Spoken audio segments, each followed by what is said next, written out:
புதுக்கோட்டை மாவட்டம் அறந்தாங்கி அருகே அழியா நிலையில் அனுமன் ஜெயந்தி விழா சிறப்பாக நடைபெற்றது. புதுக்கோட்டை மாவட்டம் அறந்தாங்கி அருகே அழியா நிலையில் பிரசித்தி பெற்ற விஸ்வரூப ஆஞ்சநேயர் கோவில் உள்ளது. இக்கோவிலில் அனுமன் ஜெயந்தி விழாவினை முன்னிட்டு கணபதி ஹோமம், அதனைத் தொடர்ந்து உடல் நலம் வேண்டி தன்வந்திரி ஹோமம், குழந்தை வரம் வேண்டி சந்தான கோபாலகிருஷ்ண ஹோமம் நடைபெற்றது. ஆஞ்சநேயருக்கு சிறப்பு அபிஷேகம் செய்து வெள்ளிக்கவசம் சாற்றி தீபாராதனையும் நடைபெற்றது. குழந்தை வரம் வேண்டும் தம்பதிகளுக்கு வெண்ணெய் பிரசாதமும் வழங்கப்பட்டது. இந்த வழிபாட்டில் பல்லாயிரக்கணக்கான பக்தர்கள் கலந்து கொண்டனர். அனைவருக்கும் அன்னதானம் வழங்கப்பட்டது. விழாவினை முன்னிட்டு அரசு போக்குவரத்து கழகத்தின் சார்பாக சிறப்பு பேருந்து இயக்கப்பட்டது. பாதுகாப்பு ஏற்பாடுகளை அறந்தாங்கி இன்ஸ்பெக்டர் கருணாகரன் தலைமையிலான போலீசார் செய்திருந்தனர்.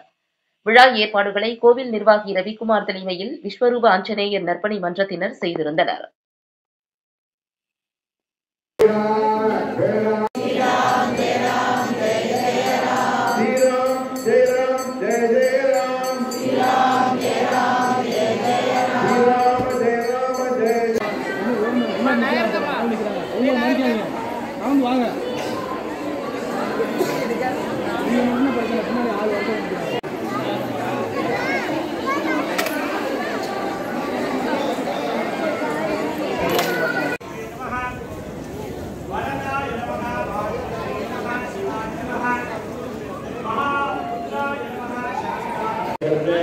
Gracias.